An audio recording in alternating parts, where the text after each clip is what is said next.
Hello, I'm Jazz and this is Heels Up. On this episode we talk to Jed Kenerson, a 21-year-old US telemark ski team athlete. We talk about telemark skiing of course, but more unbelievably, if anything, a life event where Jed nearly lost his life. And honestly, just listening to him, I was completely blown away, and I think you all will be as well. We also talk about his hopes and dreams for the future and so much more. So, welcome Jed. You're 21, You're a national telemark ski team member. Yep. When did you start up with the national team? I did my first race when I was 12, I think. Oh, okay. Maybe the year before, maybe 11. But I switched full-time into telemark, got rid of all my alpine gear when I was 12. I grew up in the same town. My sister was actually in the same class as Corey Snyder. And so the Snyders introduced us to the racing scene. My mom taught my dad, and then my dad taught us. Oh, so your mum is... Oh, yeah. She picked it up in Sun Valley. She was working as a ski instructor, and she was on alpine gear, 7 days a week, like 8 hours a day, 5 hours a day, whatever it was. And she was like, I need something else. Something new. To do in my free time. Yeah. I can't just keep doing what I do all day for work. So her friend taught her telemark, and she then taught my dad, and he taught us, and that's been that, yeah. But yeah, my brother did it first. I joined. I got like a penalty every gate my first race, and by the end of the season, I had knocked it down to like 2 or 3. And that was kind of my first toe in the water, so to speak. That's pretty good. So why did you love it? I mean, why did you keep? I always loved skiing. I was on skis before I could walk. Mm-hmm. Like the boots would hold up my weak little ankles. And my parents would like drag me down the driveway, or let me go down the driveway between their legs. So skiing's just always been big. But like, why telemark? Why telemark? I think there's just more you can do with a turn. Like alpine is so down to a science. Like the perfect turn is there and has been achieved, but in telemark there's so much more room to make it your own kind of turn. And that's kind of what I love about it. Like the race where you really entered the world, in my eyes, was that World Junior Championship race in Slovenia, in Kravic, where you guys took the bronze medal in the team event. That was pretty awesome, wasn't it? Yeah, that was just dream come true, really. Couldn't go better. Would you tell me about that day from your perspective? I think there were, five countries had fielded a team for the parallel. So we knew we just had to make it through 3 rounds, and we were in for at least a bronze. And I won all the races I had to. And so there was our last race, I think, to get us into the semifinals. Like the first person won, then I won, and our first seed was going, and like didn't have to win because we made our 2 out of 3. And so our coach was just like, or Seb actually. Funny, we've got the same coach. Yeah, it's crazy. Yeah, so he's like, just like, don't race hard. Just get it to the bottom safe. And like, yeah. So it was crazy, wasn't it? Yeah, so the visibility was really poor. And the conditions weren't great. It had been scraped off pretty harshly, so. No, you're amazing. You were with Alice and Elizabeth, and they were unbelievable as well. Well, I hadn't met them before then. Oh, of course. Yeah, because that was my first time ever coming out to Europe for a World Cup. And bang, straight in. Yeah, straight into World Juniors, because it lined up with my spring break. Congrats to you guys for that, because that's awesome. But then what followed this is quite a life-changing, crazy thing that happened to you. Yeah, it's 6 months later or so, yeah. I was walking home from a friend's house in college again, back here in Boston.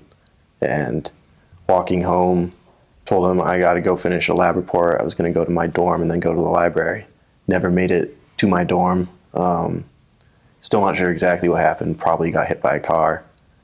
Ended up in the hospital with a few broken bones. It was a fractured skull, fractured L1 vertebrae, and a shattered collarbone.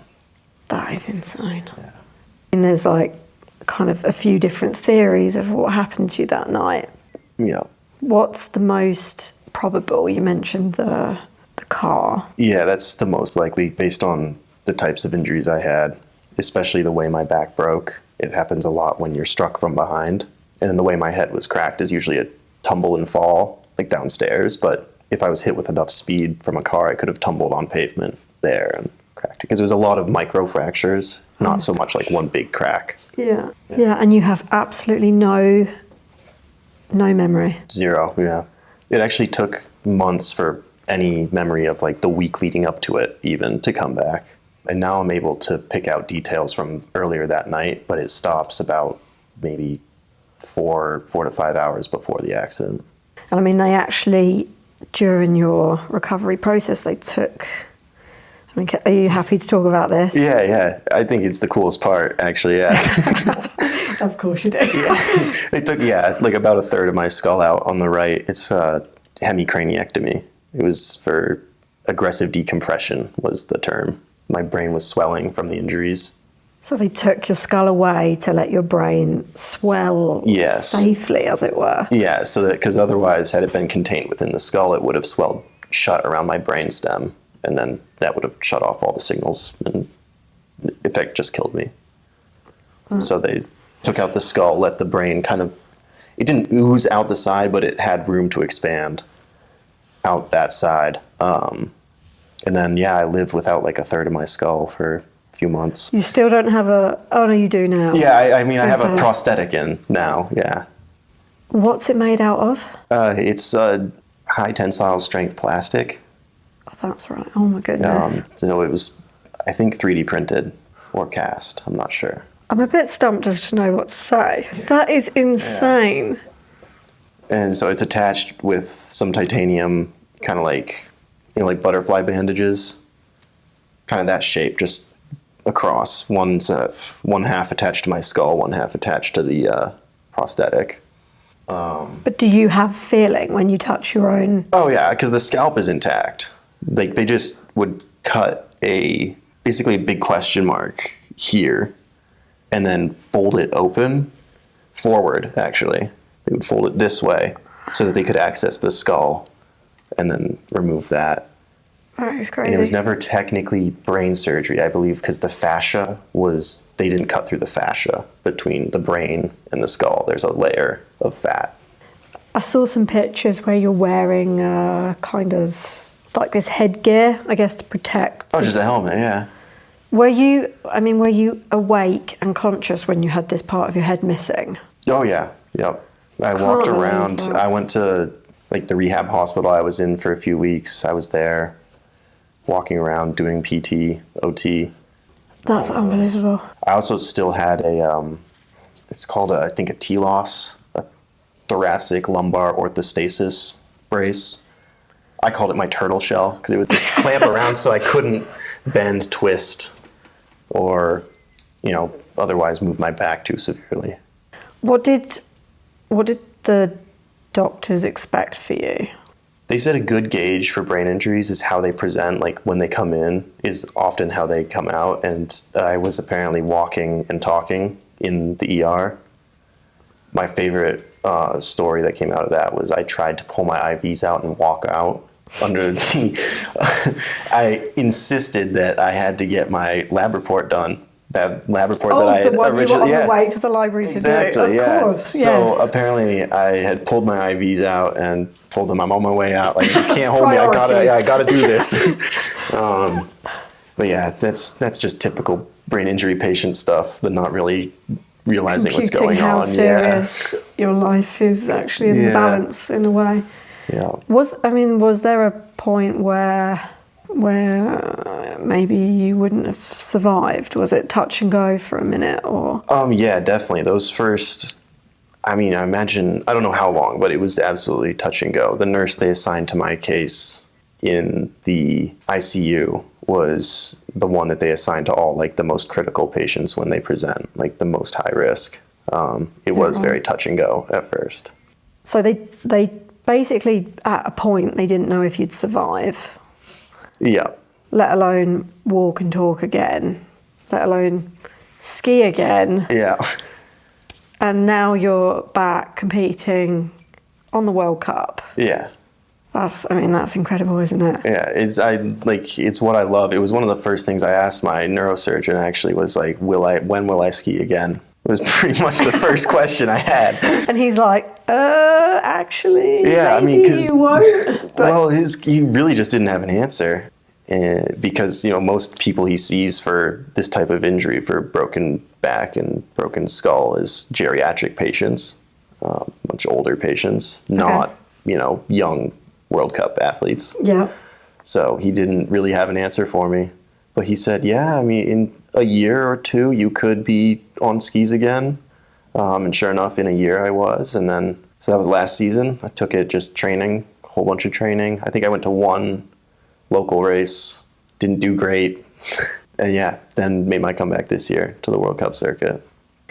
Your dad showed me as well some videos where you're walking, learning to walk again, actually, and just the determination on your face. Like, you just it wasn't an option that it was ever going to beat you, or you were going to absolutely. I don't think you had a doubt, did you? You just... No, I mean, I didn't see like how I could live happily if I couldn't ski again. And that was just always in my mind. Even if it didn't have to be racing, I'll admit, like, I could have been happy to just ski casually, but the racing was the driving force, and it's really my happy place. Yeah, I remember hearing the news, and it kind of just felt like unbelievable, like couldn't really compute. And we were actually in Pinzolo at the World Cup, and we had a bib. Yeah. And everybody signed the bib. Yes. Like your teammates, they were passing around a bib, everybody was signing it. And then this year, we actually gave you the bib. Well, you were back in the bib that, not the bib we signed, but actually in... It was kind of like this whole... It was, and it was especially crazy to me because the coach Seb had signed it a long way with a 2025 World Cup bib as a target, was what he wrote on it. And then there I was in 2025 with the exact same bib, like you said, not the same bib, but you know, the same venue, same bib. Yeah, you said that to me in Pinzolo. I was like, go and tell him, go and tell him. You're like, that was profound. Like, Jed, get up, go and tell him. So I'm glad you did. But I remember being sat at the team meeting after dinner, and like we all sort of going around the table, the plan for the next day. And I was like, yeah, and just one more thing, Jed actually did his first World Cup back. And I remember saying that and thinking, oh God, don't cry. Like, I actually felt quite emotional for you. But then Seb, in true Seb fashion, was like, we don't look at the past, we look at the future. Probably shouldn't do it. In his French accent, no, Jazz, we look forward. And he's right. He's always on to the next. He's always about us, like, oh, don't cry. But he brought me straight back down to earth. So, yeah, that was perfect. I finished. That was really my goal. Well, the first day I had a time goal, but the second day I was like, if I just get a time both days, like a finish in a place, not a DQ, I'm happy. And I did that both days. So yeah, it's an unbelievable achievement, really. Are there things that have changed pre and post the accident? Yeah, definitely. So the majority of the brain damage was on the right hemisphere of my brain. So my left side, it was weaker at first, and it seems to have mostly balanced out in strength, but the response time is slower and the coordination is a little worse than it was before. I was actually horrified in Pinzolo to learn that we had a left-footed wrap because I'm significantly worse at left foot turns. Oh, okay. So best believe I was taking, anytime the skate was optional in direction, I was going right foot out. Oh, really? Yeah, because the left foot, I couldn't move my left foot as quickly. Oh, wow, that's interesting. So there are definitely ways it's impacted me as a skier, and more so in the skate, because a lot of the skiing muscle memory is still there, I think. What about your perspectives? Does it change the way you see the world? I wish. I was waiting for like this moment of enlightenment, so to speak, where like, oh, this glory, like I realize I see it now, but that really didn't happen, to be honest. Maybe you could argue that I try to live more in the moment, definitely more responsibly. That happened. But I mean, this wasn't at all your fault. We should make that clear. Yeah. There's nothing that you did which was irresponsible in any way. Yeah, but I'm just a little more cautious about what I do. I mean, that makes sense. Yeah. No, I think just, living to the fullest while I can. And how about your parents as well? Because I just can't, I'm not a parent, but I just trying to put myself in their position. They get this phone call that this awful thing's happened to their son. Like, the blood must have just left their, Yeah, I can't imagine. I don't know. But I felt sick. horrible. Yeah. Yeah. That's always bugged me. Because I felt, like you said, it wasn't really my fault, but still, it just must have been terrible for them. Like all those weeks where I was unconscious, in a medically induced coma, or sedated, as they say now. Are they different with you? Or is it... Yeah, definitely. My mom is a lot more like, no, let's not push that. Like, I mean, that's understandable, isn't it? Yeah. So, but not that drastically. Definitely just more like, you should stretch more. Like, you should take care of yourself more. Just do the good things better, I guess. I don't know. Yeah, that makes sense. How did they find you then, or who found you? It was two Good Samaritans. They said they found me on the stairs to the subway station. Big infrastructure. But I was on the stairs, collapsed, bleeding out of my left ear. Oh, no. And then they called for the ambulance, and that's like when the hospital story starts. But so yeah, found on the stairs. Just I've got goosebumps. That's horrendous. It's So I was just really lucky because it was around 1:30, I think, and I'd left the house around midnight. So there is an unaccounted for hour or so. We can assume in which the accident took place, but who knows how long it was before I was found. And as well, you have no idea. Yeah, if someone hit me, they didn't stop or call for help. Or like a drunk driver that didn't want to be caught, just fled the scene. They only brought me out of my sedation once I was stable. The only major surgery I was awake for was the putting the skull back in. And awake for as in before and after, having memory on either side of it. Super happy to have a skull again. I think I didn't have to wear a helmet. It's not something everyone can say. Yeah, I could sleep on my right side. It had been so long since I'd slept on my right side. It was all I wanted to do. Really? Because I couldn't. It was all soft. It would have just squished my brain. So, yeah.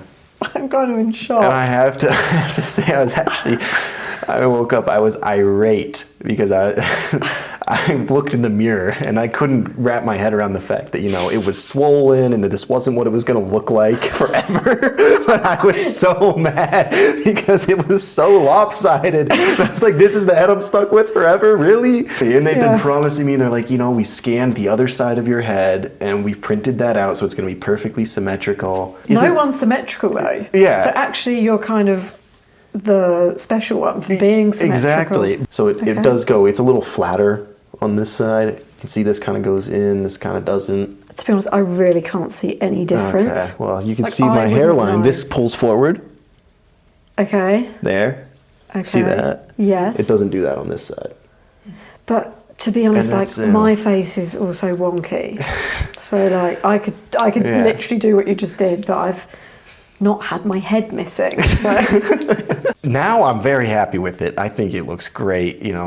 There was concern that my hair wouldn't grow back the same because the scalp had been detached and reattached so many times. It was never fully off, but the flap had been peeled back, and you're just never sure what's going to happen there. Yeah, in the moment, I was certainly not excited about. It was like everything you've been through. Yeah, it was like a solid 2 inches bigger, just like with the swelling and the everything. Yeah. Kind of normal though. I mean, not normal, but all that trauma that. Very expected. But I was just not in the state to recognize that because I was still, coming off the sedation, off the opiates, and. How long did it take you to be back to your old self? Like my personality, I think I was back to my normal self by the time I was leaving the rehab hospital, probably. How long was that? I was in the ICU for 40 days and 40 nights. It was biblical. Very. And then I spent a couple more weeks in step down which is like you're out of ICU, but you're not out of the hospital yet. So how long were you actually in hospital? I was at BMC, Boston Medical Center, for 54 days. I think just shy of 2 months. Okay. Like maybe it was a little bit more than 2 weeks in step down. And then I got moved to Spalding Rehabilitation, and I was there for 3 weeks, I think. I mean, some people go there who have had, you know, like horrible accidents or strokes, and I was on the brain injury floor. So I was in there with a lot of stroke patients and other patients who were worse off than me. But like mentally, I was functioning pretty well. And then physically, that's where most of the work was to be done, was getting the strength back, because I had atrophied actually a pound a day in the ICU. Oh, wow. Of just muscle loss from being in a bed, not moving. Oh, wow, that is a lot. Yeah. I went in around 180 and I left the hospital. I was 140. Okay, you were 63 or 4 kilos. And I dropped 40 pounds, which is like 20 kilos? 18 kilos. 18, yeah. Yeah, just over 18 kilos. Yeah. So that's how much I lost over the span of my ICU stay. That is a lot of weight to lose. And it was all muscle. Especially the muscle, Yeah. So that was what I scored the lowest on. And like the way my heart rate would spike, even just like standing up and catching a ball, was one of the first things I did. That was actually still at BMC in the step down unit. I was standing up and we were just tossing a ball back and forth, like underhand tosses, and my heart rate would jump up to like 150, and then I'd have to sit down. Oh, because I was just so much stress on the body. Yeah. I'm big on the New York Times crossword. I do that every day. It's a way my mom and I stay in touch, because sometimes I'll get stuck and I'll text her and be like, can you look at the crossword? And actually, that was one of the first things. She was reading me crossword clues when I was in my hospital bed. She said 3 letters, volcanic residue, and I like croaked out, you know, because I was still intubated at this point, croaked out, ash. And it fit, and it was right, and that was like this glimmer of yeah, hope. exactly. That's how my mom described it. She was like, maybe he'll be all right. The other part before we move on, was the We Race for Jed campaign. It swept across social media in the telemark world. How did this affect you? Did it give you a boost? Was it absolutely a boost. It was humbling to see like this many people just thinking of me and pulling for me in that way. Like the bid was one thing, but to see that people were still thinking of me those months later, throughout the rest of that season, really, it was inspiring. Definitely made me want to work harder at getting back and putting as much in as I could.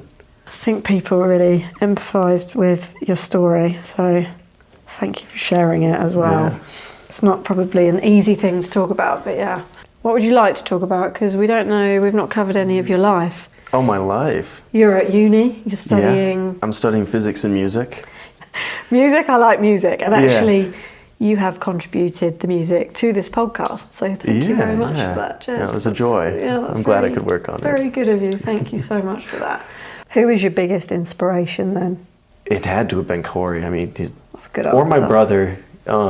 He was the first one of us to get into racing through Corey, and then, as I did with a lot of things, he's the older brother, followed in his footsteps. But yeah, Corey as well. He's so positive, isn't he? And he's just makes you feel like, I can do it. Yeah, I wish he would coach.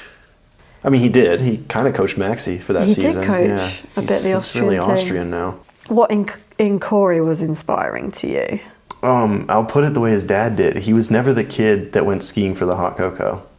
Okay. He did it for the love of the game. Yeah. He just loved skiing, and he loved sharing his sport and doing his sport, and that's what I loved about the way he skied and the type of guy he is. And whose skill set would you steal if you're going to build a telemark ski racer? Like you can take somebody's skiing, somebody's jumping, skating. This one's kind of crazy. The Austrian Maxi. I want his jumping. Yes. Yeah, because he has no fear. Even if it's not the best landing, I want his jumping. Okay. Because he just has no regard for his self. Very good. And I really envy that, the way he can huck it. I like the way Adrian can lay it over. He gets a pretty high edge angle. Yeah, Adrian Ball of Canada. Adrian Ball of Canada. Yeah. He's impressive. Fitness, I want to go Corey Snyder. Corey, yeah, we'll take Corey's fitness. Yeah, elite athlete. He seems to always be training somehow. Yeah, and he's got all the knowledge as well for that. He's got the brain on Exactly. So his fitness.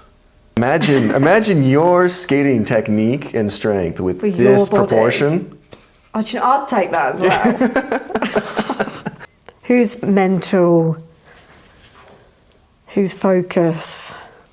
That one's hard because that one's more undercover. It's not as visible. It? Like, you don't really know. I take mine. I think I have a decent mindset. I would argue you have a decent mindset. Yeah. I'm pretty dedicated. Yeah. I'm willing to work for it. You survive the unsurvivable, Yeah, I don't need to be anyone else that way, I don't think. Yeah, no, that's fair. That's definitely fair. Yeah, that might be my dream build. And what's your dream location to My race? home mountain, Cannon Mountain. Oh, that's a good answer. It was, gotta plug the home mountain. Of course. They've been so kind to me throughout my athletic endeavor. They let me train with the mountain program when they set gates. Sometimes I get to hop in if it's GS. So that was really nice of them. That's very good. I really like that telemark was the thing that you had in mind that you wanted to get back to. Yeah. That it was, I will be back in the start gate. And that was the driving force. I think that's so cool. That inspires me.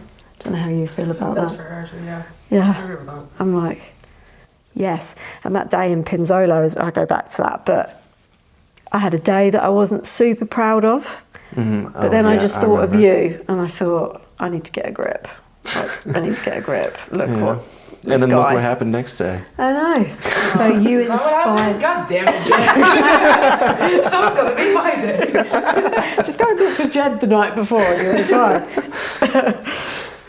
Who's secretly, in your opinion, the funniest person on the circuit? Oh, I don't want to puff him up, but Luca might be. You are puffing him up. I know. Go on. But Seb doesn't mean to be, but he can be. Yes. Sometimes he means to be, and he is, but sometimes he doesn't mean to be, and he really is. You know, in Austria, there was massive snowfall, and before we had to leave, he's sweeping snow off the van. Mm-hmm. I turned round, and then I heard this bang, and then a noise, and I ran to see what it was, and I see Seb sort of in actually a chair, a sort of seated position on his side in a massive pile of snow that I had just cleared off my car with a teammate of mine, and he lifts his head out of the snow, but his glasses stayed there. At first it wasn't funny, because I thought, oh God, is he hurt? Stood on top of the van with a broom, cracked the back of the van, and then fell in a pile of snow. Was the van damaged? Yes! Oh, God. And he's going, boot down, because he's cracked the top of the van. And then he got out of the snow pile, and you could literally see a cutout of where his head and neck was. And then he did it again. Do you know he did it a second time? He did it twice within the space of half an hour. Oh gosh, he does so many things. But yeah, Seb and Luca anyway are probably the two funniest. What's your dream then? What's your ideal future looking like? Ideal future would be, this is like the lofty goal, the unrealistic ideal future would be working on a system that combines music to be more than just an auditory format, that you can share it so that a crowd of deaf and blind people could all have the same artistic experience in the same moment. And so I want to do that through data processing of the music. And you think that's possible, that they could? I think it's possible. And that's the dream. This great book I read, and it talked about the Grateful Dead and how they would have sections in their crowd called the Grateful Deaf, where deaf people would group together and they would hold helium balloons because they could feel the sound vibrations in the balloons, and they could feel the music and feel the rhythm, and they were able to participate in the music in that way. That's incredible. So that's kind of what I'm chasing. That is incredible. Through electroacoustic study and... Yeah, right. Yeah, that would be the dream. That is a cool dream. I was not expecting you to say that, but that's really cool. Yeah. And what about telemark-wise? What do you think you'll do within this little world? Just race as long as I can. I really want to get it going in America. I'm sure you're aware that it's really not a thing there. You took a hit during COVID and it hasn't rebounded. We need to get more domestic races and maybe even get a North American World Cup back on the circuit. I loved racing in America. Yeah, it would be good. So we're looking at, working with the Canadian team. They have some pretty strong ties to Tremblant. And then we have some Coloradan team members that have some ins at the mountains there. Yeah. And that would be fun to get back out there. What's your dream as an athlete, though? What would you like to achieve? I'd like to race a full season. Would you? Yeah, I'd like to do a full season in Europe, training and racing, and hopefully see some top 10 finishes. If I ever get a top 10, I'll be satisfied as an athlete. Very good. I don't need a podium, but of course, that's always nice. You take it if they were offering. Yeah, exactly. Yeah, if it's within reach, I'll do it. But a top 10 or even a top 20 at this point would be great. To round it off, Sure. firstly, thank you for your time and chatting. Yeah, thank But you. where can people find you on social media? Oh yes, find me at Jed_Telemark. That's JED as in dog. _Telemark. Yeah, that's the best. Perfect. Thank you so much. Yeah, thank you for having me. You're very welcome. Thank you so much to Jed Kenerson for joining us on Heels Up. You can find him on Instagram at Jed_Telemark. And thank you all for listening. This podcast was produced and edited by Gurlstrom Eriksson, music by Jed Kenerson. We are on Spotify and YouTube. You can follow us on Instagram at Heels Up Pod. And if you enjoyed the podcast and would like to support, you can buy us a coffee. All links in description. It was like grass skirts, coconut bras, the whole 9 yards. Oh wow! And So your mum's wearing a coconut bra, skiing, telly, and probably living at large in Sun Valley. Yeah. What a woman! I don't know if we. Oh, we're leaving that. Hope she's got a good sense of humour. Yeah.